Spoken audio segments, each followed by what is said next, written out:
Hi guys, welcome to Collector Showcase. I'm Shannon. This is our new show we're going to be doing on Comic-Geddon TV. And basically right now, I'm going to be going over my comic book collection as well as my graphic novel and trade paperback collection. I've been collecting comics on and off since I was probably 10 years old, maybe younger. I'm not entirely sure, I can't remember. But I started out with watching the cartoons every Saturday morning, and gradually I worked my way up to comic books. I used to have a lot more comics than this. Over the time I've either sold them or gotten rid of them by other means. So this is my collection so far. Let's go over the graphic novels first and trade paperback. Here's one of my recent additions, Todd McFarlane's Spawn, Resurrection. This is from 2015. It's a fairly recent story. I did a review on it on the last episode of Comic-Geddon, actually. I really liked it. I'm starting to get back into Spawn comics now. I also just got Spawn Volume 2 and Spawn Volume 3, the trade paperbacks. And I'm waiting to get my Volume 1 in the mail. It's coming from the UK though. And a lot of these I haven't even read yet, because I just haven't had time. Eventually I plan on reading them all, sitting down for a week or a month or whatever in the off season and just reading them all back to back. This is Batman Legends of the Dark Knight Halloween Special. Batman Madness. This is from '94. Justice League, the Trinity War. This is from the New 52. We've got Batman New 52 Volume 6, The Graveyard Shift. This was done by Scott Snyder and Greg Capullo. We've got New 52 Action Comics Volume 2, Bulletproof, from Grant Morrison and Rags Morales. We've got Daredevil and the Punisher, Child's Play, by Frank Miller and Klaus Janson. This came out back in 1988. We've got Batman Punisher by O'Neill Kitson and Pasco. As you can see, that's the John Paul Valley, Batman with Frank Castle. These two got along a lot better than Bruce Wayne and Frank Castle ever did, because John Paul Valley is not against killing criminals by any means. This came out back in '94. It's a crossover comic between DC and Marvel. Here's another Batman Punisher by Dixon, Romita Jr. and Jansen. Another Marvel DC crossover. This time it's with Bruce Wayne and Frank Castle, and they fight each other because, you know, Castle isn't opposed to killing criminals, but Bruce Wayne is. We've got Batman the Occult, Starlin, Wrightson, and Ray. I actually haven't read this one yet. Let's see. Copyright 1991. We've got Batman 10 Nights of the Beast. I believe in this, I think this is where Batman kills KGB by locking him in a solitary confinement. Yep, right there. Locking him in solitary confinement with no means of escape, basically starving him to death. Big deal in the comic book industry.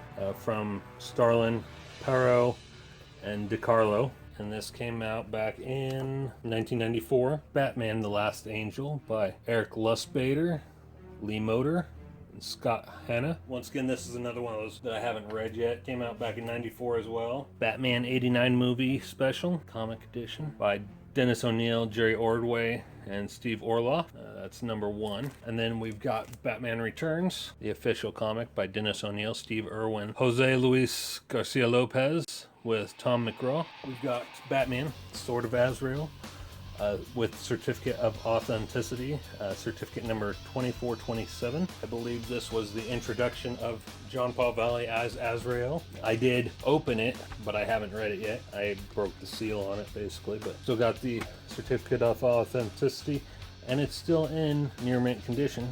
So, Walking Dead trade paperbacks. Currently, I've got volumes 17 through 25. Pretty much the entire course of the Saviors storyline, starting with Negan, which is where we're at in the TV show right now.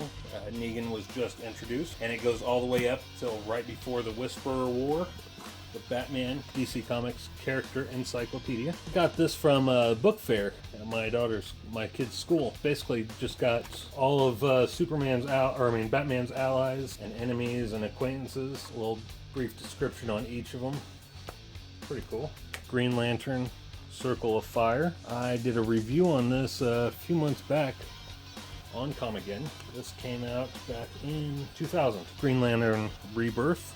which is the return of Hal Jordan as Green Lantern. From Jeff Johns, Ethan Van Sciver, Prentice Rollins. Introduction was by novelist Brad Meltzer, and that came out in 2004, and it eventually led into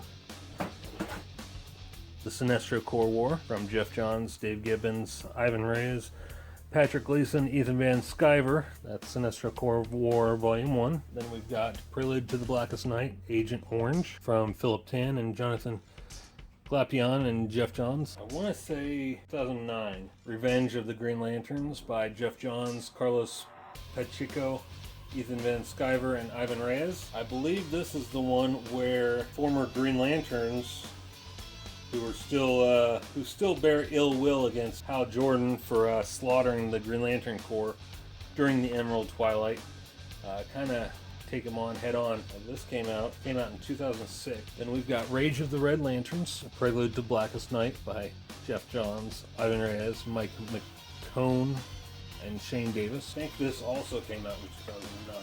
This was pretty much the introduction to the Red Lanterns. For those of you who aren't familiar with the Red Lanterns, the Manhunters preceded the Green Lantern Corps. The Guardians of the Galaxy created the Manhunters to protect the galaxy, and through a glitch in their programming, they wiped out an entire sector of the galaxy, Sector 666, which included Atrocitus, the leader of the Red Lanterns' home planet, which I believe he was away at that time, but he saw it unfold, and through his rage, he was able to develop the Red Lantern. Another prelude to the Blackest Night is Emerald Eclipse, Green Lantern Corps. I believe it's also a 2009 series. Peter J. Tomasi, Patrick Gleason, Rebecca Bushman. Then we've got the New 52 Green Lantern Volume 1, with Sinestro back as a Green Lantern, by Jeff Johns and Doug Mahnke. This was the first of the New 52 DC after they did the relaunch after Flashpoint. Then we've got DC Showcase Green Lantern. This is from the Silver Age of Green Lantern comics, all of Hal Jordan's early adventures. I'm a big fan of King Arthur, so I saw this at that book fair as well. Excalibur, The Legend of King Arthur, graphic novel by Tony Lee and Sam Hart. Star Wars Dark Empire from Dark Horse Comics. We've got Batman, The Killing Joke, which just came out. This is first edition, first printing, as John likes to point out. We've got Batman Venom, which I've also reviewed on Comicgeddon. This is where Bruce Wayne becomes addicted to the drug Venom, which gives Bane his strength. We've got Marvel Comics Spirits of Venom. Basically, Venom has returned and he's on the hunt for Spider-Man, but he's joined by, he kind of somewhat partners with Ghost Rider, who also partners with Spider-Man. This came out back in '92. We got The Phantom Man-Eaters by Moonstone back in 2006. Death of Superman, Batman Superman, The New 52, Volume 2 Game Over by Greg Pak, Brett Booth, and Jay Lee. Superman Wonder Woman from The New 52, Volume 1 Power Couple. For those of you who don't know, when The New 52 came about in DC Comics after Flashpoint, Clark Kent and Lois Lane were no more. Now Superman and Wonder Woman were a couple. And this was by Charles Soule and Tony S. Daniel. A great graphic novel that I'm going to be reviewing in a coming episode of Comicgeddon. Batman Noel by Lee Romejo. And then, by the same person, same art style and everything, also by Brian Azzarello, The Joker graphic novel. We're going to switch gears in here now. I'm going to take a quick break. I'm going to come back and we're going to go over my comic book collection. Alright guys, so let's go ahead and start right over here. We'll go from left to right. I've got Guy Gardner, 1 of 2. Collateral Damage by Howard Chaykin and Michelle Madsen. These are, the next 3 are some that I reviewed on Comicgeddon a few months ago. It's Superman Doomsday Hunter Prey storyline. This is the first time Superman faced Doomsday after he came back from the dead. Great storyline. In fact, in one of the panels it shows a young Clark Kent and he looks just like Tom Welling, who played Clark Kent on Smallville. We've got giant-sized Green Lantern, annual. Several classic Green Lantern stories. 1998 is when this collection came out. Still in fairly good condition. As you can see, here's what acid from comic books does. That's why it's always good to put your comics in bags and boards. Keep them separate so the ink doesn't run off onto other comics. We've got Batman, Tarzan, Claws of the Catwoman from Ron Mars and Igor Kordy. It's a Dark Horse and DC collaboration. This is part 3 of 4. This is one I've wanted for quite a while. Even though it's not that great of a story, still good to have in the collection. It's a Spider-Man, Batman. It's a Marvel DC collaboration. DeMatteis, Bagley, Hanna, and Farmer. This is the one where Carnage and Joker team up and they eventually fight each other. We've got Green Lantern, Silver Surfer. I believe this came out before the Marvel vs. DC storyline. Another DC Marvel collaboration. Punisher, Captain America, Blood and Glory. Wolverine, Spider-Man. Wolverine versus Spider-Man, I guess. Wolverine and the Punisher. Damaging Evidence, 1 of 3, 2 of 3, and 3 of 3. Got Wolverine Evolution. X-Men Wrath of Apocalypse. This is one that I reviewed on Comic-Geddon. It's actually from the original X-Factor comics. Because if you don't know, the original X-Men of Cyclops, Jean Grey, Angel, Beast, and Iceman left the X-Men after Magneto joined the X-Men, and they created the X-Factor. Alright, now we've got Amalgam Comics, Doctor Strange Fate #1. This is in horrible condition. Still good for the collection. What this is basically when Marvel and DC had their Marvel vs. DC storyline, they eventually merged together and became Amalgam Comics for a while. And Doctor Strange Fate was a combination of Doctor Strange, Doctor Fate, and Professor Xavier. Then we've got Legends of the Dark Claw, which is another Amalgam Comics. It combines Batman with Wolverine. Spider-Boy #1, which was a cross between Superboy and Spider-Man. Spider-Man at this time was thought to be a clone. Now we're getting more into the Marvel comics. So this is getting into kind of the Spider-Man clone saga. Spider-Man The Parker Years, November #1. Spider-Man The Lost Years, August #1. The Amazing Spider-Man #333. Marvel Tales featuring Spider-Man #282. Maximum Carnage, Spider-Man Unlimited #2. This is the conclusion to the Maximum Carnage storyline. Spider-Man The Exile Returns, part 2 of 4. This is the first where Venom comes back New York after being a vigilante in San Francisco. And he meets Ben Reilly, the Scarlet Spider, for the first time. It's not in this comic. I believe that's in 1 of 4, but you get the drift. Spectacular Spider-Man #219, featuring Daredevil. I always loved that Daredevil costume, by the way. A lot of people didn't really care for it because of the 90s style pads on it, but I really liked it.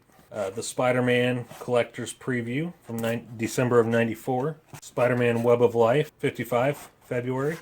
Amazing Spider-Man #400. This has the death of Aunt May. The first time Aunt May ever died in the comic. As you can see, it's pressed. Spectacular Spider-Man #223. I believe this one might be the introduction of Kane, the original clone of Spider-Man. Web of Kane, actually Web of Spider-Man from May #124. 1 of 5 of the Mark of Kane storyline. 2 of 5 of the Mark of Kane. Amazing Spider-Man #401. 3 of 5. Spider-Man 58, Spectacular Spider-Man 224, Mark of Kane 4 of 5. I think I'm missing 5 of 5. Spectacular Spider-Man #225. This is when Phil Urich from Daredevil Comics, his nephew, becomes a heroic vigilante version of the Green Goblin. Web of Spider-Man #125, The Return of Gwen Stacy. I believe she ended up being a clone. Amazing Spider-Man 403, Trial of Peter Parker #2 of 4. Trial of Peter Parker 4 of 4. Spectacular Spider-Man 226. Maximum Clonage Part 3 of 6. Amazing Spider-Man 404. Web of Spider-Man 128. Exiled 1 of 4. 2 of 4. 4 of 4. Power and Responsibility Part 1. Web of Spider-Man 117. Power and Responsibility Part 2. Amazing Spider-Man 394. Part 3. Spider-Man 51. Part 4. The finale. Spectacular Spider-Man 217. Then we've got the debut of the female Dr. Octopus after Otto Octavius's first death. It's Amazing Spider-Man 406. The Greatest Responsibility, 1 of 3. 2 of 3, Spider-Man number 63. 3 of 3. This is a special cover. I've always loved these clear covers. Just thought it was pretty cool. This is Spectacular Spider-Man number 229. This is the one where Ben Reilly decides to finally become Spider-Man.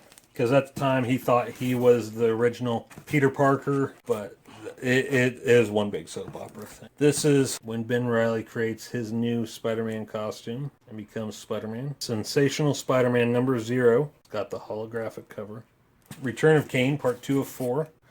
Sensational Spider-Man number 2. Amazing Spider-Man number 409. Return of Kane, 3 of 4. 4 of 4. Spider-Man number 66. Blood Brothers number 1.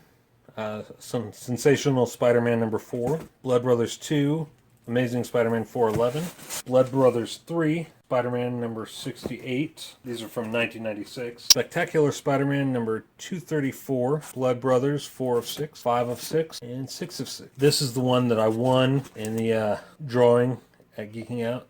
Amazing Spider-Man number 700. This is the death of Peter Parker when Dr. Octopus transferred his consciousness into Peter Parker's body and took over as the Superior Spider-Man. Then we've got Amazing Spider-Man number 1, Renew Your Vows. The Amazing Spider-Man Edge of Spider-Verse number 8, Spider-Girl's Last Stand. Amazing Spider-Man 18. Silk. For those of you who don't know who Silk is, she was also, I believe, bitten by the radioactive spider that bit Peter Parker. For a time, Spider-Man and Silk were a couple, but they couldn't be near each other without having an extremely strong urge to mate with each other. So, Axis Revolutions, Marvel number 2, All New X-Men, E for Extinction, number 1, X-Men Age of Apocalypse, number 1, Logan the Legacy, Death of Wolverine. For those of you who don't know, Wolverine in the comics, the original Wolverine in the 616 universe did die. He was encased by adamantium, liquid adamantium, but he did get in one last kill right before he died. And then his clone X-23 took his place. There was a storyline where a group of people, X-23, Sabretooth, Lady Deathstrike, and I believe Dakin, his son, all tried to become the new Wolverine, but X-23 eventually won. Executioner Song, X Factor number 85, X-Men Unlimited first issue, X-Men Unlimited number 3, X-Men Unlimited number 4, X-Men Unlimited number 7. This one is number 6. Then we're getting into the Fatal Attraction storyline. For those of you who don't know, the Fatal Attraction storyline is where Magneto ripped out Wolverine's adamantium from his skeleton, and it left him with bone claws for the better part of the 1990s. This is Uncanny X-Men number 304. Check out that holographic card on the cover. Uncanny X-Men 316, The Phalanx Covenant. The introduction of the Generation X, special X-Men anniversary issue. X-Men number 1. And we've got X-Men number 2, 3, 4, 5, 7, 8, 9, 10, 11, 13. Executioner Song X-Men number 15. Here's the issue where I believe Magneto pulls Wolverine's adamantium out of his skeleton. It's X-Men number 25, part of the Fatal Attraction storyline. And there's a holographic image of Gambit. X-Men number 95. This is the revelation that Wolverine is the new Horseman Death of the Horseman of Apocalypse. Apocalypse restored his adamantium to his skeleton, and he became the new Horseman of Death. Special X-Men anniversary issue, X-Men 95, Wolverine. This is the one where his adamantium gets pulled out. It's Wolverine number 75 of the Fatal Attraction storyline. You see Jean Grey and Jubilee in the background, Wolverine in the holographic image. This is shortly after that Wolverine number 77, where he's got the bone claws. His healing factor isn't as fast as it once was, because it spent so much time healing him from the wounds of his adamantium getting ripped out. So he's bandages up where his claws come out. Wolverine number 78, 79, 80, 82, 83, 84, 90, number 92 from August of 95, 83, 84. This girl here is a robot bomb, and this is a cyborg Wolverine from the future. Marvel Comics presents Weapon X number 77, 78, 82, 84, Doom 2099 number 25, Captain America number 383, 50th anniversary issue, Nomad number 3, ex-Bucky versus ex-Captain America. This is where the second Bucky eventually became Nomad in the 80s, and I believe it's the third Captain America, because there was a Captain America before Steve Rogers. So this is the third Captain America who eventually became U.S. agent, and they fight each other. The Incredible Hercules, number 132, with the Mighty Thor. Hawkeye, Marvel Mystery, Uncanny Avengers, Inhumans, Armor Wars, Ms. Marvel, Incredible Hulk, Deathlock, Star Wars Tales of the Jedi. This is from the Old Republic storyline. We've got 1 of 5, 2 of 5, 3 of 5, 4 of 5, and 5 of 5. Freedom Nod Uprising, 1 of 2, 2 of 2. Dark Lords of the Sith, 1 of 6, 2 of 6, 3 of 6, 4 of 6, 5 of 6.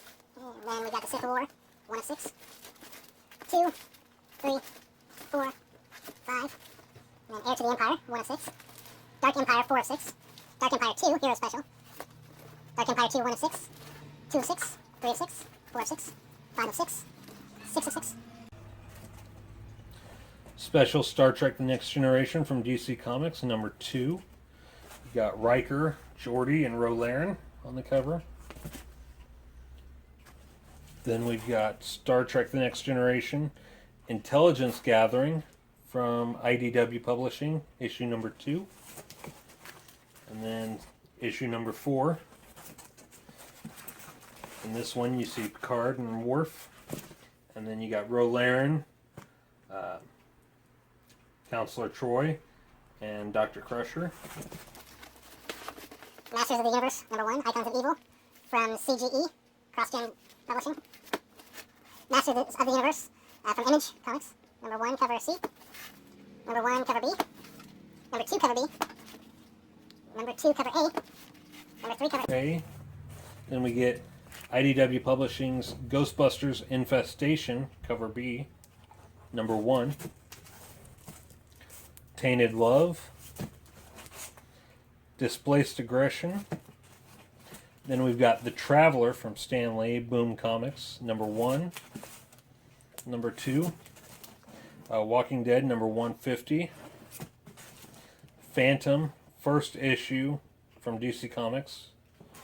This is in horrible condition. The Phantom, number 2. The Phantom from Moonstone Comics, number 17. Julie Walker is the Phantom. This is a one-shot deal. The Last Phantom from Dynamite Comics, number 3. Number 5. Number 7. Number 8. Mighty Morphin Power Rangers, number 3. And that's from Hamilton Comics. Voltron, Defender of the Universe from DDP Publishing, number 6. Number 4, so I guess that should go before 6, really. Transformers Generation 2, number 1. It's got a special fold-out cover.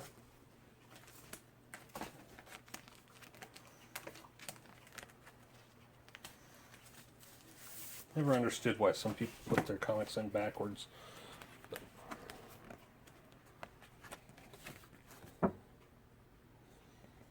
It's pretty cool. It's reflective.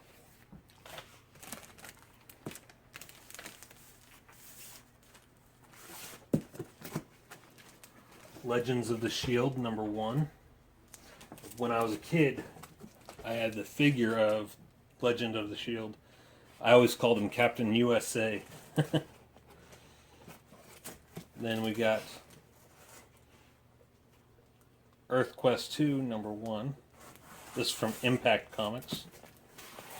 Angel After the Fall. This is immediately after the final episode of the series, the last season of Angel. After the Fall. This is the Spike special. Fall.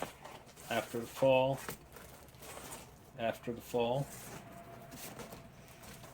Storm Shadow. Green Llama and Black Terror. Silver Star. Irredeemable. And I think there's a flip side for Incorruptible.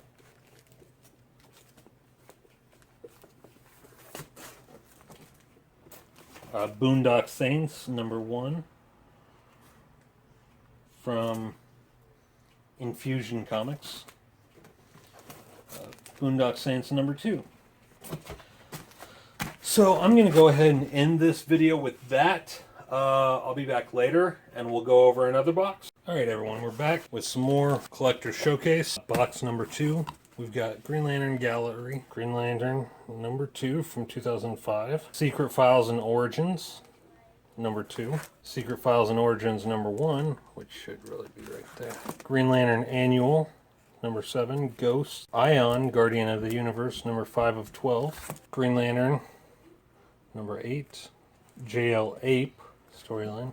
Basically in this, all the members of the Justice League are turned into gorillas. Heart of Darkness, Green Lantern Sentinel #2. #3, Green Lantern vs. Aliens. This is #1 of 4.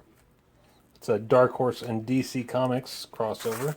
Green Lantern vs. Aliens #3 of 4. Green Lantern The New Corps book 1 of 2.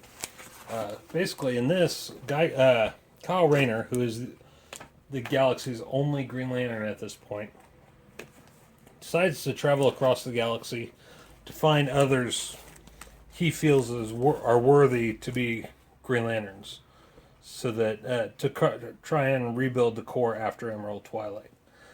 It doesn't quite go over so well. Green Lantern Corps Quarterly. The Harley Quinn unleashes the fury of Alan Scott.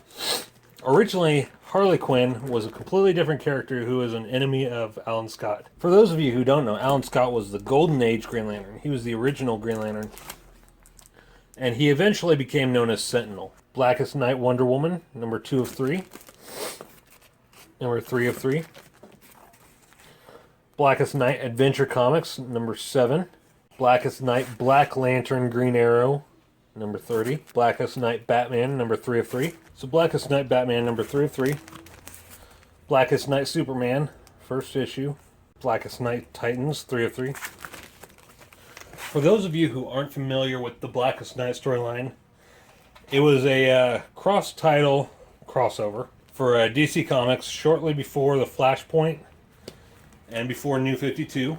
The Black Hand, who became the original Black Lantern, starts sending out rings from Batman's skull, because at this point Batman was believed to be dead, but it turned out it was just a clone. And those Black Lantern rings bring people back to life, like zombies, and they feed off of emotion. Blackest Night, The Flash, Blue Lantern Flash.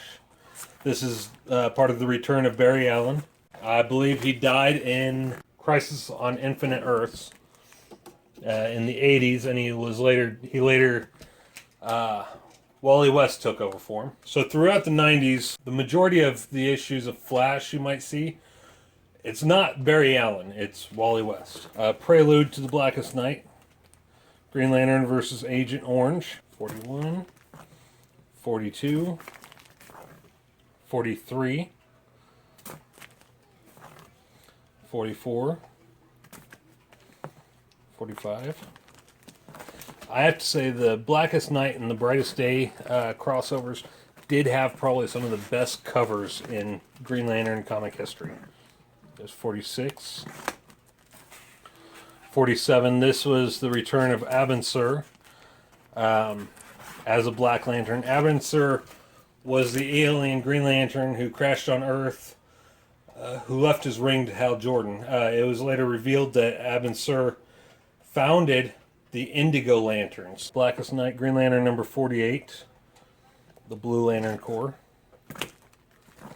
49. 50, that's one cool cover, I have to say. Alternate cover. There's 51. 52, where Sinestro becomes White Lantern. Blackest Night, Green Lantern Corps, number 44. 46. Blackest Night, number 2 of 8. 7 of 8. 8 of 8. Brightest Day, Justice League Generation Lost. First issue. Flash, number 2, Brightest Day. Green Lantern Emerald Warriors. Green Lantern. This was the New Guardians storyline, where the leaders of each of the different Lantern Corps come together to try and find the White Lantern. 54, 55, 56, 57, 58, 58. Green Lantern Corps 47, 48, 49, 50. The Cyborg Superman returns and he leads the Manhunters. 51, 52, 53, 54, 55. Brightest Day, Justice Society of America, number 41. Justice League of America, 44. 47. Brightest Day, number 0. In Brightest Day, this is when the White Lantern selects a group of heroes and villains to return from the dead. And he has a specific purpose for each of them. So... and that's basically what the the Brightest Day storyline is. There's 1, 2, 3, 4. The return of Deathstorm, which was the Black Lantern version of Firestorm, who became a very iconic villain in his own right. Number 5, 6, 7, 8, 9, 10, 11, 12, 13. Batman becomes White Lantern very briefly. Deadman, Boston Brand, he tries to select Batman to carry the White Lantern, but Batman wasn't chosen, so Batman only becomes White Lantern for a second. But number 15, 16, 17, 18, 19, 20. Aquaman loses his hand again.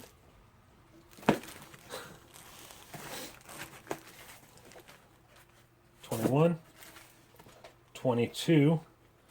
It's Firestorm versus the Anti-Monitor. For those of you who don't know, the Anti-Monitor was the main villain in, I believe, Crisis on Infinite Earths. I'll have to double check, but I believe so. 23, the Four Elements. You got Firestorm as the fire element, Martian Manhunter as the earth element, Aquaman as the water element, and Hawkman and Hawkgirl as the air element. Number 24, the end of Brightest Day, where Swamp Thing becomes the new White Lantern. Convergence, number 5 of 8, number 6 of 8, 8 of 8, and then Superman Man of Steel, Convergence crossover. Convergence was basically another Crisis for the New 52 version of DC Comics, as a way to merge what people liked about pre-New 52 DC Comics with what people liked of post-New 52 Comics. It didn't really work out as they had hoped, but is still pretty good. Villains United, Infinite Crisis crossover. Day of Vengeance, Infinite Crisis crossover. Firestorm. Number 21. 22. Countdown to Infinite Crisis. This is the death of Blue Beetle. The second Blue Beetle, Ted Kord. Infinite Crisis number 2. Number 7. Identity Crisis number 1. Countdown to Final Crisis. Actually, in the Countdown to Final Crisis, the way it's numbered, it counts down. It doesn't, like 49. That would be one of the first ones you would read. So, kind of got these out of order. They're backwards. But I got 1,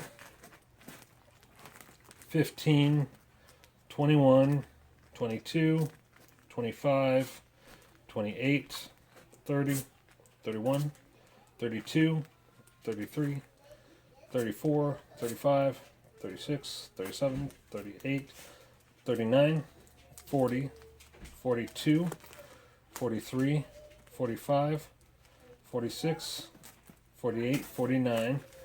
Countdown Arena number 2 of 4.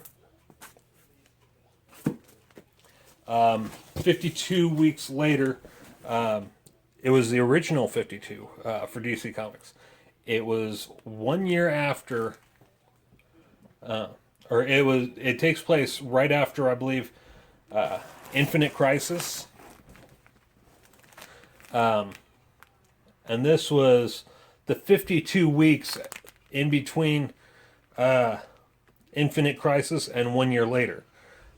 So after Infinite Crisis, they started a year later with the 1 year later comics. And then they went back and did 52. So we've got week 1. And this is 52 weeks without Superman, Batman, and Wonder Woman, because 3 of them decided to semi-retire. Because it took, Infinite Crisis took a lot out of them. So we got 1, 2, 3, 4, 5, 6, 7, 8, 9, 10, 11, 13, 14, 15, 16, 17, 18, 21, 22, 23, 24. This is where Firestorm tries to create a new Justice League of America. You got Firehawk.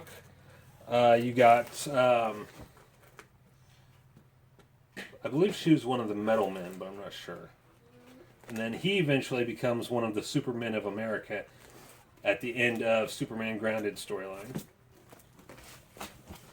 25, 26, 28, 29, 30, 31, 32, 33, 35, 36, 39, 40, 42, 43, 44, 46, 47, 48. believe this is where Renee Montoya becomes the new Question. The original Question died from cancer, and he left over his spray mask and all his questions and everything to former detective Renee Montoya to take over as the new Question. Got 49, 51, and 52. I believe this is the death of elongated man. You can see there's the Question's hat. I forget whose ring that is. And then we've got, from the pages of 52, World War III. This is where Black Adam, he goes mad because his wife is killed. And he takes on the entire Justice Society of America and Justice League of America, minus Superman, Batman, and Wonder Woman, by himself. And it leads into World War III. Basically, everyone on Earth has to fight one man. Then 52 Aftermath, the Four Horsemen. Superman, Batman, and Wonder Woman return, and they have to face the Four Horsemen of the planet Apocalypse. 1, 2, 3, 4, and 6. I'm missing issue number 5. DC Special, Return of Donna Troy. For those of you who don't know, Donna Troy was I think she was kind of a clone of Wonder Woman, but a younger clone.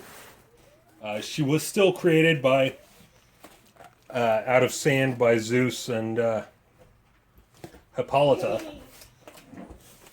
But when Wonder Woman grew up, Hippolyta missed having a daughter, a young daughter, so she created Donna Troy. DC Universe 0. The ending begins here. Decisions. Legacies. This is basically from a point of view of just a regular citizen, I believe. And he recounts how Green Lantern went insane. There were 4 Supermen after the real Superman died. And Batman seemed to become darker and more violent. All at the same time. And then in Final Night, a Sun Eater comes to Earth and begins devouring the sun. And it causes eternal winter right before Earth is supposed to die.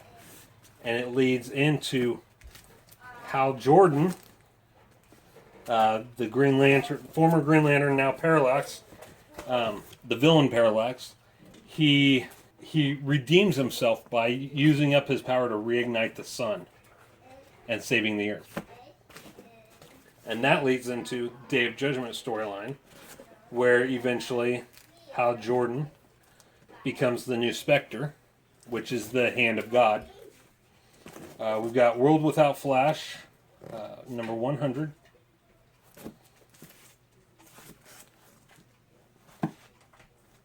Green Arrow, number 100. This is the Centennial issues. Justice League America, number 100. The return of Guy Gardner. In this issue, Guy Gardner, he is no longer a Green Lantern. He no longer wears a yellow lantern ring like he did in the Death of Superman storyline. Instead, it's found out that he's part. He had an ancestor, I believe, that was part of an ancient alien race, and that alien DNA begins to come out of him, to where he can form his body into any weapon he can think of, and he's known as Warrior. Then we've got 0 Hour, number 3. 0 Hour Superman. Shadow of the Bat. Guy Gardner Warrior. Green Lantern versus Green Lantern. Robin.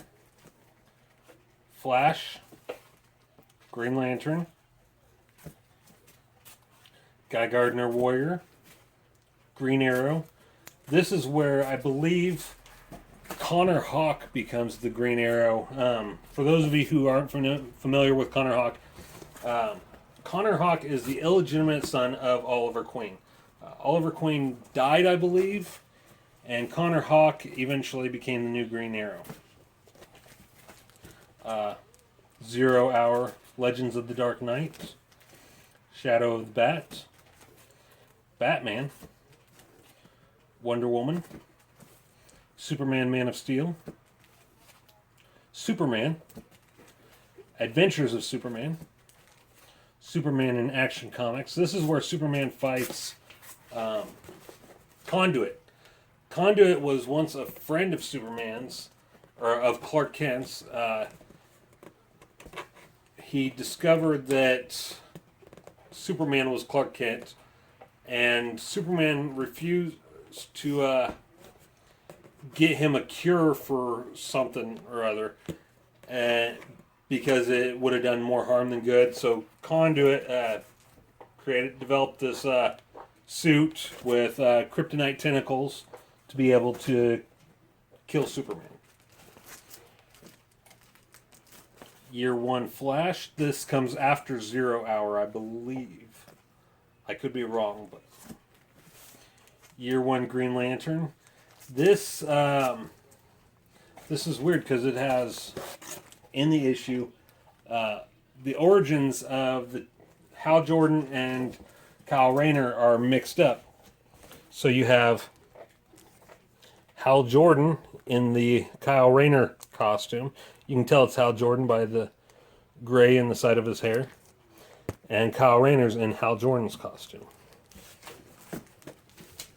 Year 1, Guy Gardner Warrior. Year 1, Green Arrow. Year 1, Batman.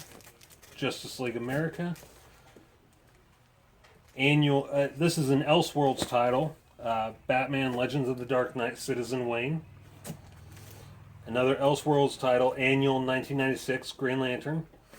Basically, with Elseworlds titles, they were the what if of DC Comics. Marvel Comics had their what if titles, where what if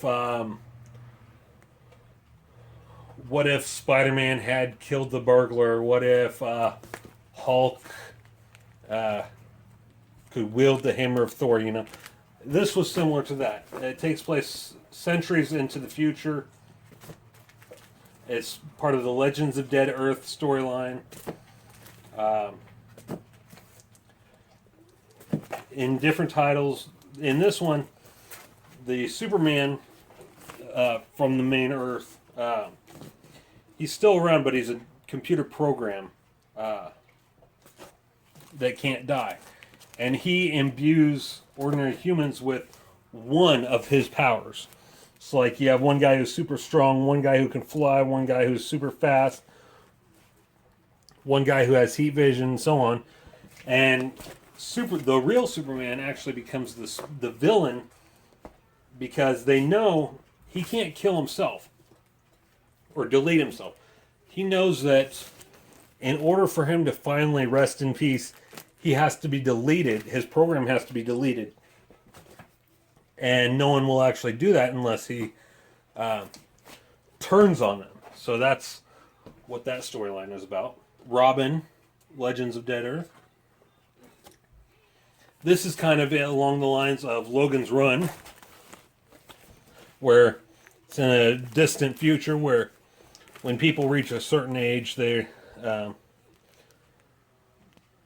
sent to die, pretty much. But Robin and Batman is the oldest living human, and Robin is starting to follow in his footsteps. They rise up against the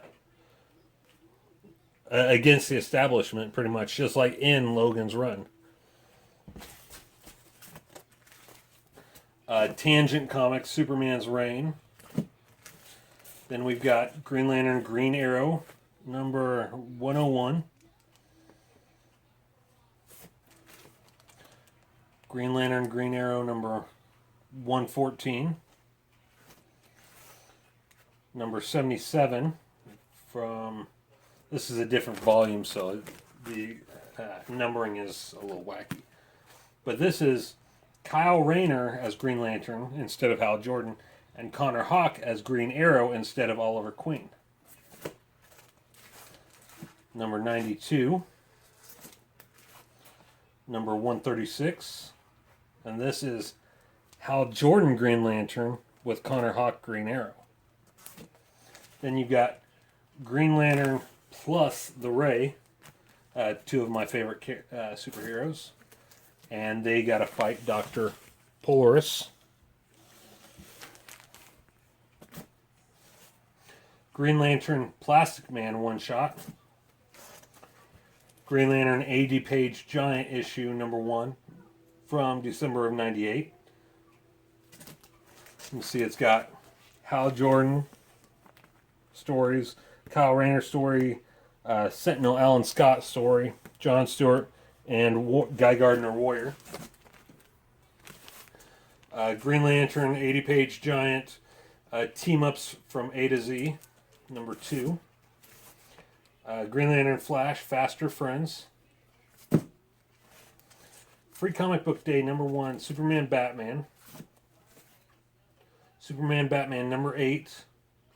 This is the first appearance of the actual Supergirl, Kara Zor-El, in the modern DC Comics, pre-New 52. There were many Supergirls before her in the modern age, but this is the real Kara Zor-El. Number 19, 23, 24. In this issue, Batman and Superman go to an alternate Earth where genders are swapped. So you got Batwoman, Superwoman, and one Super Boy, or Super Lad, I guess his name is. 35. Superman Shazam First Thunder, number 1. First Thunder, number 2. The Trinity, number 1. Superman, Batman, Wonder Woman. Number 21, 27, 37. Batman, Green Lantern, Brave and the Bold, number 1. And number 12. So that's it for the second box. We're going to take a break, and we're going to come back, start with the third box.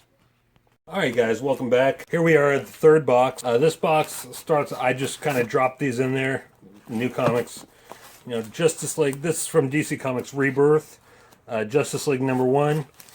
This is where the Superman from pre-New 52, from the modern age of comics, during Convergence, he, his wife Lois Lane, and their son ended up on the New 52 Earth, and then the New 52 Superman died. And so the pre-New 52 Superman took his place. And this is his first time joining with the Justice League. DC Rebirth, Batman, first appearance of Gotham and Gotham Girl. DC Rebirth, Flash, number 7. Flash versus Godspeed. And then we've got Wonder Woman, number 239. I believe this is a Silver Age comic. Maybe, possibly Bronze Age. Wonder Woman. Not sure what issue this is, but Wonder Woman's best friend, in order to save Wonder Woman's life, her best friend has to beat her in the Tournament of Wonders in order to become the new Wonder Woman. This is kind of a popular issue among collectors. No cover on this one. This is Wonder Woman, Volume 39, number 272 from October of 1980. So that would be the, I believe that's the Bronze Age comics. I'll have to double check. Wonder Woman 225. Wonder Woman 7. 8. 9. The Queen Hippolyta once again dons the armor of Wonder Woman, and so you got two Wonder Women fighting side by side. Wonder Girl, number 12 from 1987. Wonder Girl, number 2 of 6 from 2007. Superman, Secret Files and Origins, 2005. Superman, Aquaman. Fall of Metropolis, Adventures of Superman 514. Future Shocked, Superman number 195. 204. 205. 216. 219. 222. 223. This is where Supergirl leaves Earth in order to find herself. 225. 659. This is where it's kind of told by multiple people about Superman. Superman meets a Catholic priest. At least I think he's Catholic. He may be a Methodist, but he is wearing the priest's collar. Superman's trying to figure out what he should do because people look at him like he's a god or a guardian angel, and he's having trouble with this one woman thinks that he's her personal guardian angel. So she's constantly putting herself in harm's way, knowing that Superman's going to save her, and yeah. It's a pretty cool story. 662, 668, 681. New Krypton. 698. For those of you who don't know, this is Mon-El. This is who was just introduced last week in Supergirl. Then we've got Superman Grounded storyline. 701, 702, 703, 704, 705, 706, 707, 708, 709, 711, 712, 713, 714. What Superman Grounded was? Superman Grounded was the last Superman storyline before the New 52, before Flashpoint. Basically, Superman feels he needs to reconnect with the people, so he walks across America. And in that time of walking across America, he finds people like an abused child, drug dealers, and gangs, and stuff like that, and just tries to become a better Superman, pretty much. Then you've got Superman, the New 52, number 3, 48. Adventures of Superman, number 586. Lex Luthor gets elected president. 614, 620, 623, 628, 630. This is the issue where Lois Lane gets shot. And Action Comics number 829, Superman versus Darkseid. This Action Comics, it's the introduction of Mon-El. The introduction of multiple forms of kryptonite in the modern age. I think before this there was only like green and red kryptonite.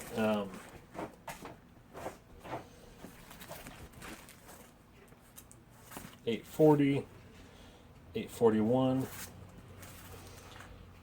898. This is after the events of Blackest Night and Brightest Day. Lex Luthor is trying to regain the Orange Lantern. He was given an Orange Lantern ring at one point in the storyline, but when at the end of the story, he had to give it up, and now he wants that power again. War of the Supermen, Superman Birthright.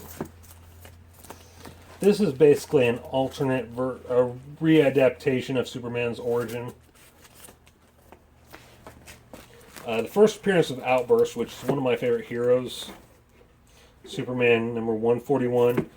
Mitch Anderson from the Death of Superman storyline and the Funeral for a Friend storyline is reintroduced as a hero in his own right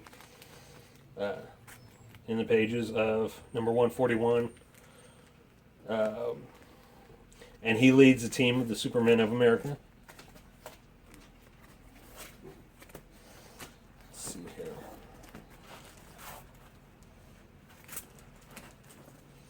Yeah, see, there's the Supermen of America right there.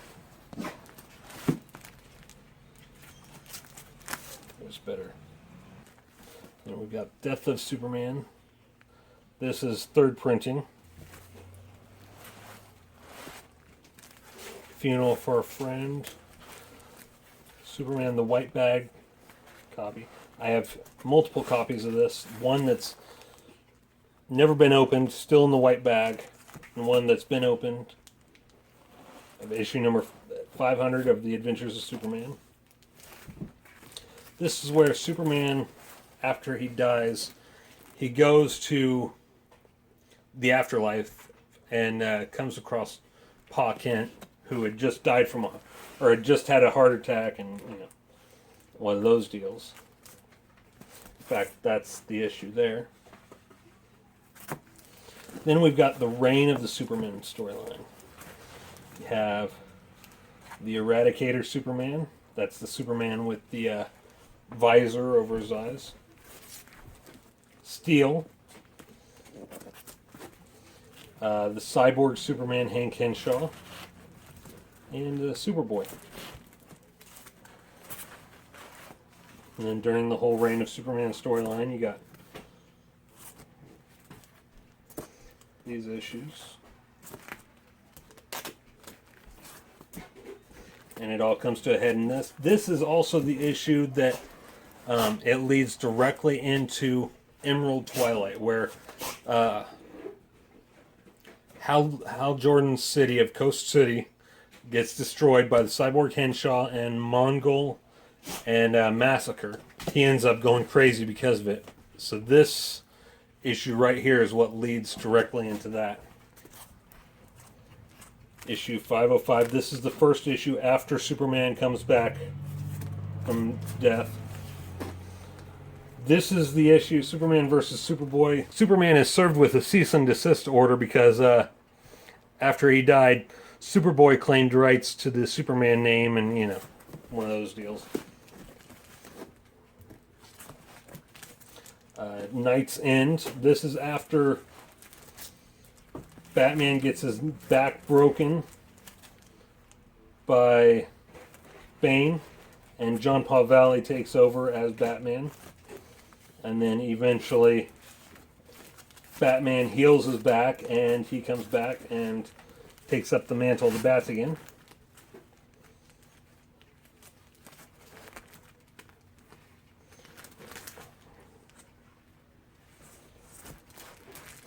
The return of Bruce Wayne. This was after Infinite Crisis, where Darkseid presumably killed Batman with his Omega beams. Instead of killing Batman, he sends him through time as a Omega bomb. He starts off back at the beginning of time, Dawn of the Cavemen, and he does a quantum leap, basically, centuries at a time. And when he reaches present day, he's supposed to explode. But the Justice League discover what's going on, and they stop it from happening. Then you get Bruce Wayne, The Road Home, Batman and Robin. This is the beginnings of Batman Incorporated, where Bruce Wayne reveals to Gotham City that he is responsible for Batman. He's been secretly funding Batman for years, and that he's now on a mission to make Batman a worldwide symbol rather than just a Gotham City symbol. So he goes on a recruiting spree, recruiting all these different vigilantes all over the world to become members of Batman Incorporated. And during this time, we have two Batmen. We have the real Batman, Bruce Wayne, who is going around the world building Batman Incorporated. And then we've got the local Batman at the time, who is Dick Grayson, who took over for Batman during Battle for the Cow, when everyone thought Batman was dead. And then we got Batman Incorporated.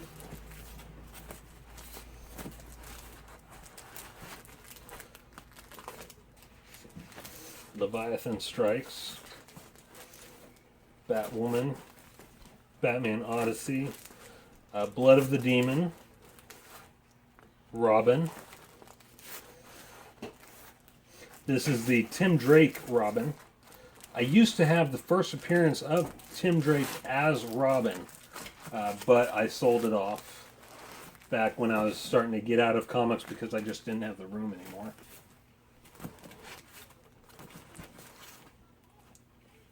Batman and Robin the Boy Wonder. This is from All-Star DC Comics. And this is Frank Miller. This is along the same lines as Batman the Dark Knight Returns and those comics. Frank Miller has gone on record as saying it's part of the same universe. So, and we've got Azrael, Agent of the Bat. This is John Paul Valley, who was once Batman.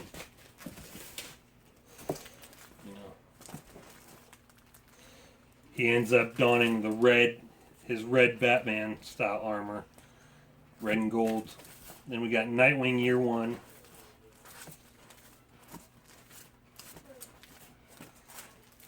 Alfred's Return. Batgirl Year One.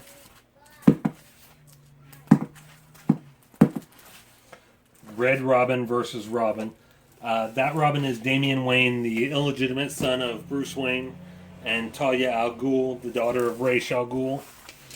And that Robin, Red Robin, is Tim Drake.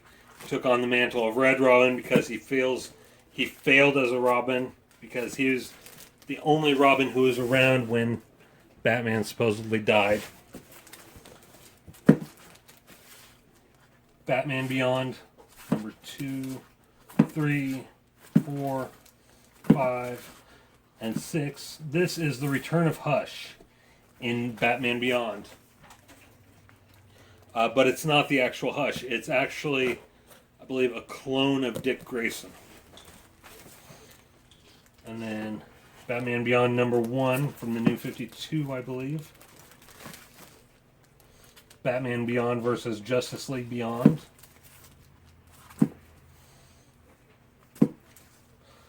Batman 473, 474, 477. This is a Gotham Tale, by the way. Batman and Gotham Tale. 478.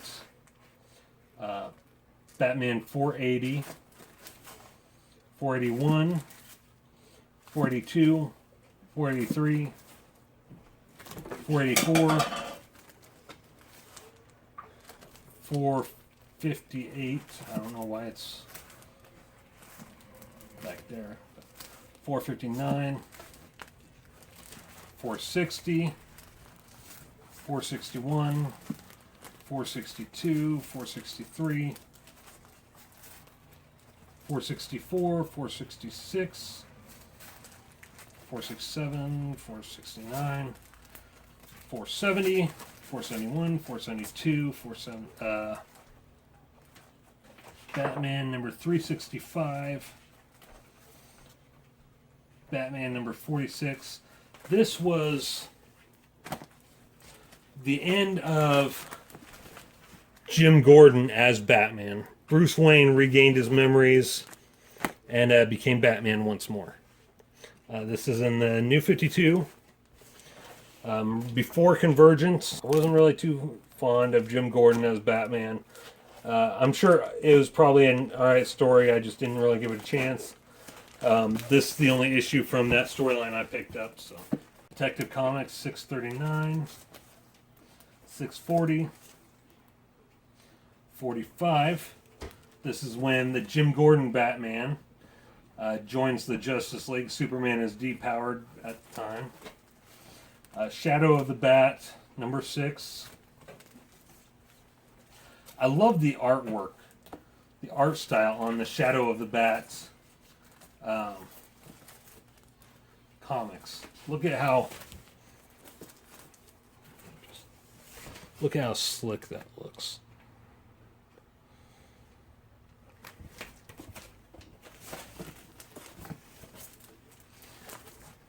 Then we've got Batman 10-Cent Adventure.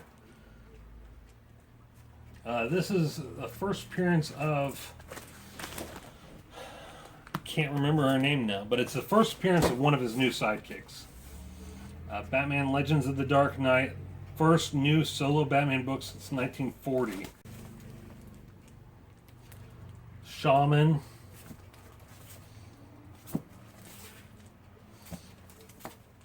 The Legends of the Dark Knight are broken up into books, so they're all like 2, 3, or 4-part storylines, and they're subtitled. Like this one's Gothic.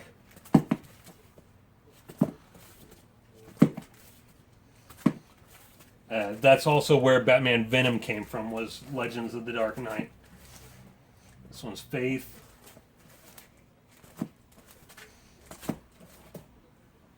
Flyer. Destroyer. Family. Blades. Destiny. Hot House. Turf. Going Sane. This is where Batman disappears. He's believed dead, and Joker goes sane. He tries to build a real life for himself without the makeup, without the killing and everything.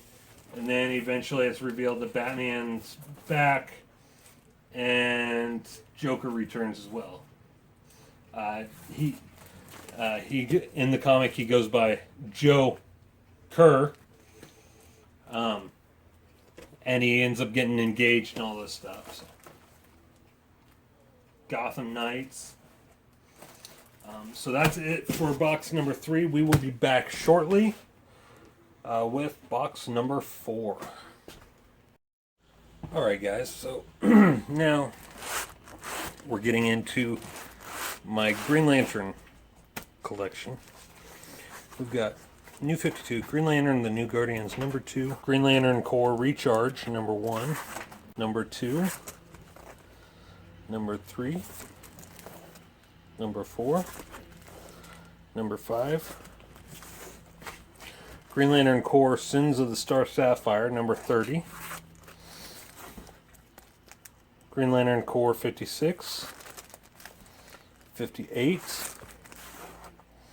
59, this is part of War of the Green Lanterns, 60. So in this series, the Green Lantern Corps becomes controlled through the rings, and the only way they can be stopped is for the Earth's 4 Green Lanterns, Hal Jordan, Kyle Rayner, John Stewart, and Guy Gardner, to take up alternate lantern rings. So Hal Jordan takes on a ring from the Sinestro Corps, yellow ring. Kyle Rayner takes on a blue lantern ring. Guy Gardner takes on a red ring from the Red Lanterns. And John Stewart takes on an indigo ring from the Indigo Corps. Or the Indigo Tribe. I believe it's Indigo Tribe. And what those represent is, you got fear, you got rage, you got hope, and you got compassion. And then in this one, that's Sinestro's daughter. 63. Number 1. Number 2. Emerald Warriors, number 12. Number 13. The cool thing about Guy Gardner is he is one of the few people who will actually stand up to Batman. There was an issue of Justice League where the Justice League's watchtower in space is just an orbiting satellite, and the Green Lanterns had to go back to Oa, and as a way of saying goodbye to Batman, Guy Gardner basically pulls down his pants and presses his butt cheeks against the window of the watchtower with his lantern ring spelling out, "See you later, bats." We've got Tales of the Green Lantern Corps, number 130, number 183. We got number 184. Got Jon Stewart, Hal Jordan, and Guy Gardner there in their original costumes. Got number 188. This is where Jon Stewart decides, you know what, I don't need a mask to be a hero. I have nothing to hide. I'm going to represent my people, black people, and be the best hero I can. Got Green Lantern Corps number 207, the Green Lantern Corps number 201, Green Lantern number 3. This is the epic issue where Hal Jordan and Guy Gardner get into a fist fight. They take off their rings because they realize it'd be an equal fight if they fought with their rings. So they take off their rings and get into a fist fight in the streets. And that's when these two low-level thugs snatch up their rings and start using them for mischief. This was back before Green Lantern rings were controlled by willpower, back when pretty much anyone could use one. Green Lantern number 64. I think this is the first cameo of the anti-Green Lantern Corps. And then in the next issue, number 65 is the first appearance of the anti-Green Lantern Corps. Then we have Green Lantern number 163, number 194, part of Crisis. I believe it's Crisis on Infinite Earths. We got 196, let's see here. Number 198, 193, 199, number 52. Green Lantern Mosaic. This is when Jon Stewart receives almost godlike powers of the Guardians of the Universe. Number 200, Green Lantern versus Green Lantern. It's number 197. Another Green Lantern Mosaic, number 8. Emerald Dawn 2, number 1. Reign of the Superman tie-in. You heard me talking previously about how that one Reign of the Superman issue led directly into Emerald Twilight. This takes place right before it. Then we got the Emerald Twilight number 3. I used to have number 49 and 48, but I believe I sold them. I think I had number 47 as well. But this is where Hal Jordan becomes Parallax. This is a glow-in-the-dark cover as well. And then 51, the first Kyle Rayner as Green Lantern. Number 52, 53, 54, which I think 54 is the issue where Major Force kills Kyle Rayner's girlfriend by basically snapping her in half and stuffing her in the refrigerator for Kyle to find her later. Very, very epic issue. 56, 57, 58, 59, 60. This is where Kyle tries to hunt down Major Force and kill him. But Guy Gardner, he's like, you know what? You don't need to do this. That killing someone will change you forever. Let me do it. And he basically kills Major Force instead of Kyle. 61. This is guest starring Donna Troy, who is a Dark Star. The Dark Stars was another universal cosmic police force alongside the Green Lanterns. But they were created by forget their name. Anyway, they were created by another race, just like the Guardians of the Universe. They wanted their own cosmic police force, so they created the Dark Stars, and instead of rings, they have these power suits. Give them flight, force fields, stuff like that. 62. 63, that's Kyle Rayner versus Hal Jordan as Parallax. 64. 65. 66. 67. Green Lantern number 9. In this issue, Batman puts on a Green Lantern ring for the first time. And that's where you get that meme. This is where you get that meme where he's overpowered. But it's very briefly. And then we got Green Lantern, Underworld Unleashed. There's Donna Troy, because at that time, he and Donna Troy were a couple. This is where they break up, I guess. This was in the aftermath of Final Night, when Hal Jordan sacrificed himself to reignite the sun. This is basically his funeral issue. Green Lantern Martian Manhunter, number 87, 88, 89, 90, 91, 93, 94, 95, 96, 97. This is where Kyle Rayner has to fight the bastard son of Darkseid. Darkseid has basically disowned him, doesn't feel he's worthy to be considered his son, but Graven constantly tries to prove himself to his father and prove that he's actually better than Darkseid. Future Shock, part 2 of 2, number 100, 101.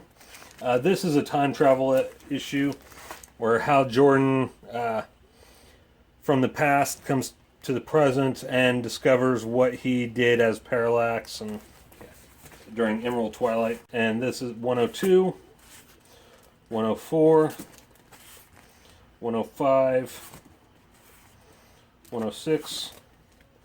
So you got Kyle Rayner, Hal Jordan facing Parallax together. 107, this is where Kyle and his new girlfriend Jade. Jade is the daughter of Alan Scott, the Golden Age Green Lantern, who is now Sentinel. Green Lantern Kyle Rayner is now in a relationship with Jade, and he offers her a Green Lantern power ring in order to help rebuild the Corps. See, there she is for her first appearance in the Green Lantern costume, or uniform, I guess. That's Fatality. She is a Green Lantern hunter because she blames the Green Lanterns for, I think, the death of her father. However, eventually she became the archenemy of John Stewart, and then eventually she becomes a Star Sapphire, and she and John Stewart start a relationship. So, Star Sapphires are basically a Violet Lantern Corps for instead of willpower, their rings operate off of love. 112, Chinatown Showdown. Effigy is another. The controllers, I believe, tried to create their own version of the Green Lantern by creating the Effigy Corps, which is just people who can use fire like the Green Lanterns use their power rings.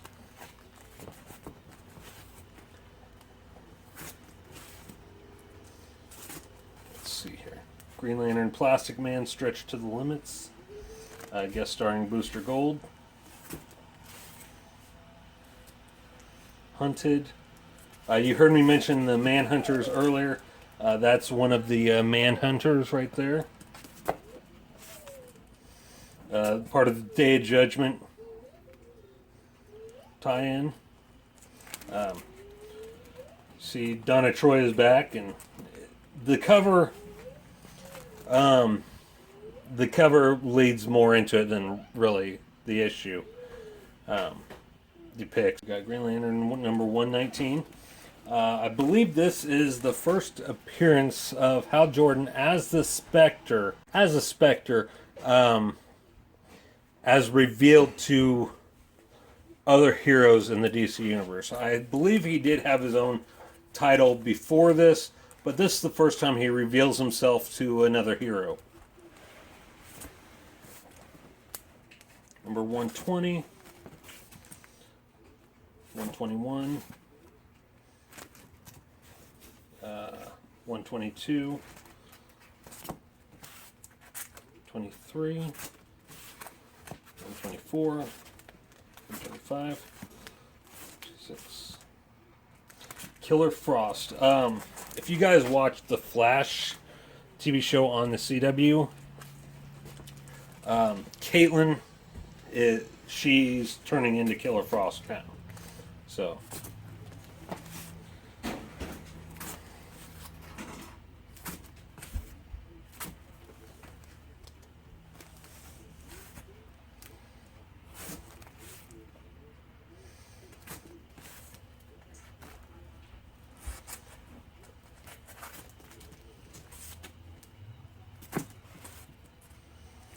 During Kyle Rayner's early years as a Green Lantern, Alan Scott really stepped up and took on a mentor, fatherly role for Kyle, because at the time he was the only Green Lantern, so someone had to help him learn how to be a Green Lantern. Part of Joker's Last Laugh. This is where Kyle Rayner becomes Ion, I believe, for the first time. And then,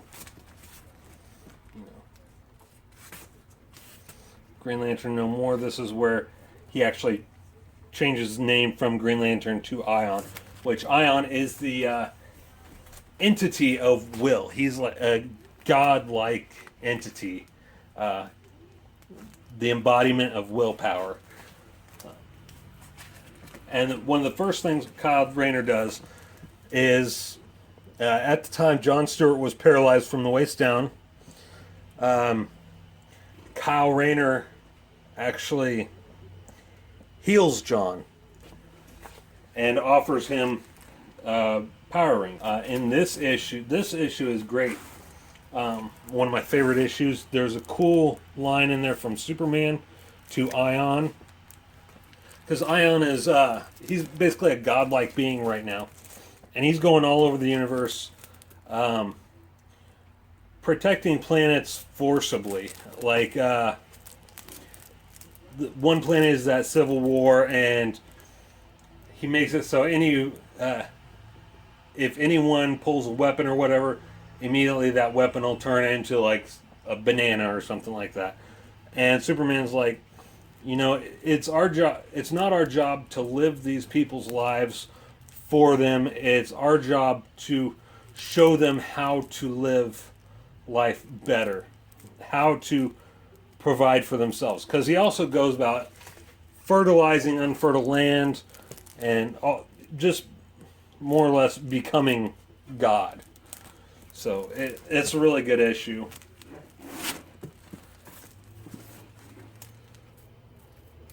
Number 155 with the Spectre. Number 165. At the time, the Dark Lantern here. That was Kilowog. If you guys have seen the Green Lantern movie, Kilowog was the drill instructor of the Green Lantern Corps. And then when Hal Jordan became Parallax, I think he may have died or something. He was brought back as the Dark Lantern. I'll have to double check that, but I think that's right. See, there's Dark Lantern again.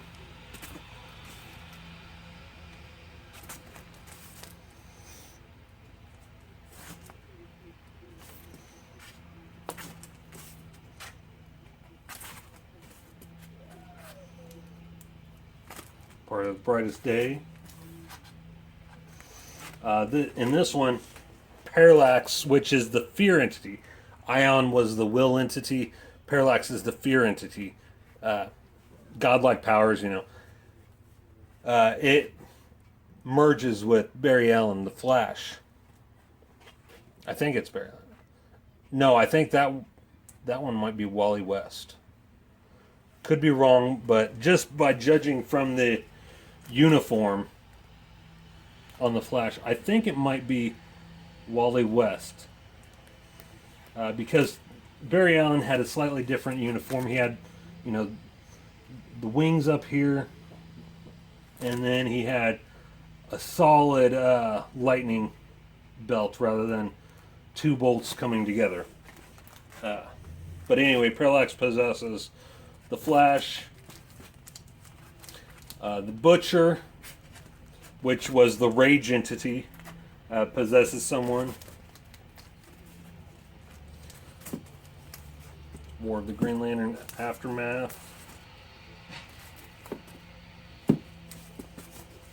Here are the entities right there. Let's see, you got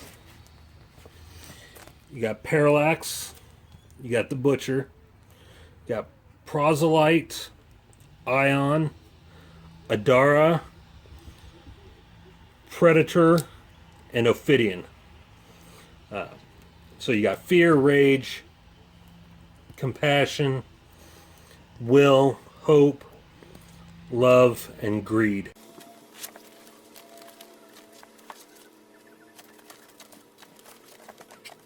This is when Hal Jordan had gave up his power ring and took on the power gauntlet, which had infinite power.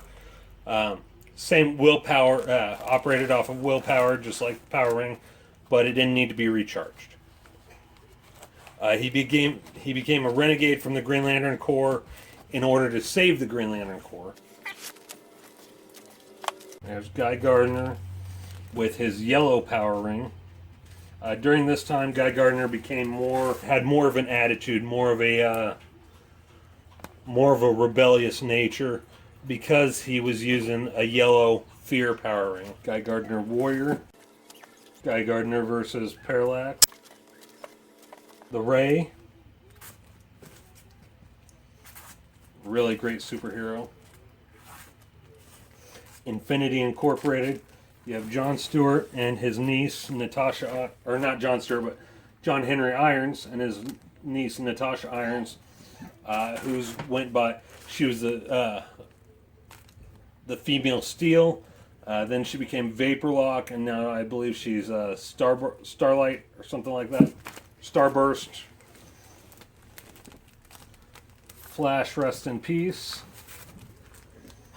Flash 50th issue. Flash, Superman. See, here's what I mean. In fact, I can show you a little bit better. Let me find. Yeah, here we go. Okay. See this costume here. This is Barry Allen as the Flash. He's got the. It looks like a belt, a lightning belt, and he's got the wings here. And then Wally West, which is this one, he's got the two lightning bolts coming together for the belt, and a different type of winged earpiece. That's what I meant by difference between them. Flash versus Aquaman. Not. I believe that's Jesse Quick, who was just introduced in the Flash TV show.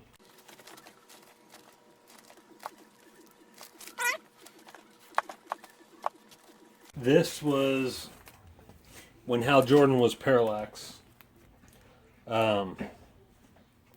He tried to take Oliver on a road trip like they used to do, and show him he's not really a bad guy, just kind of misunderstood.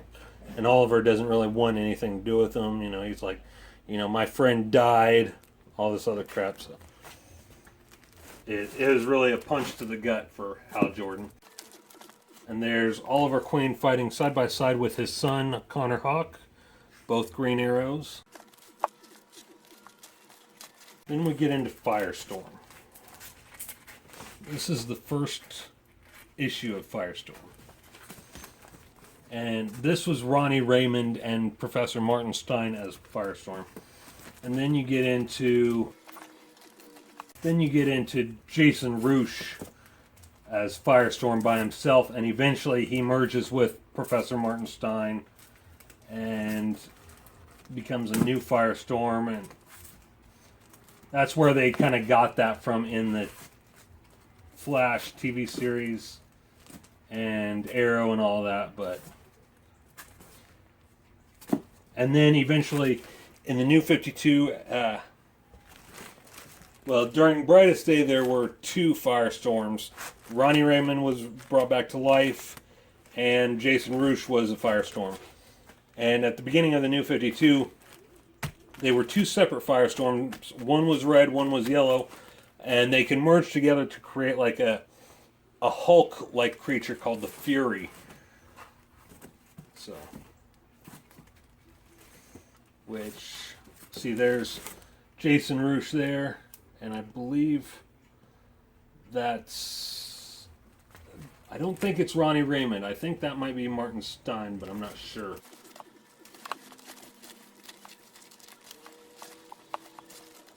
See, there's Killer Frost there and Firehawk. Firestorm against Mr. Freeze. There's Professor Martin Stein there.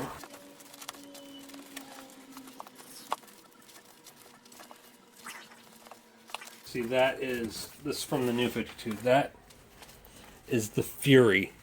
That's when both Firestorms merge together to create a Hulk-like. Jason Roosh, and that's Ronnie Raymond. The Trials of Shazam, Justice League.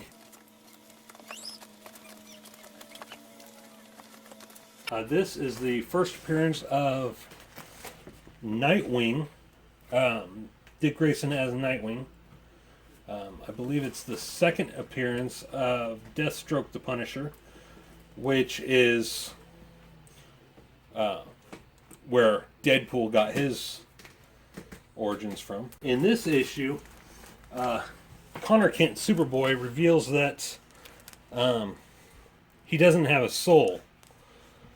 He finds out he doesn't have a soul, and Raven basically has to prove, no, you do have a soul. It's just coming into existence. So you can't.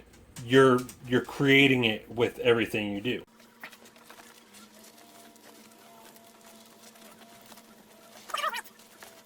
Superboy costume, the one with the black leather jacket that he wore after the Reign of the Superman storyline. I didn't really care much for the black t-shirt and blue jeans look, To me, that's just laziness.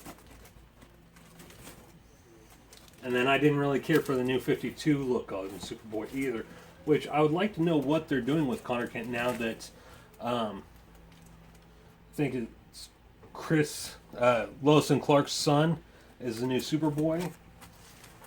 Then we got Reign of Tomorrow Steel, Legion of Superheroes, The Legend of Velour. Velour is actually Mon-El. Dr. Fate, Fate, Booster Gold. This is where Sinestro gets the idea for the Sinestro Corps. Booster Gold goes back in time, and he has to he has to fake being on Sinestro's side. So he says, I'm part of the Sinestro Corps. That's why I wear yellow, and so Sinestro just kind of believes him because Sinestro's arrogant that way. Spectre, Eclipso. For those of you who don't know, Eclipso was the hand of God before the Spectre, but he wanted more power than God was willing to grant him, and he rebelled. Hawk and Dove.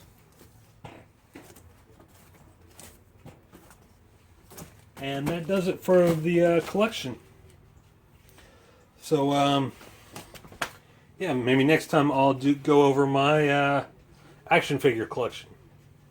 Take care, guys.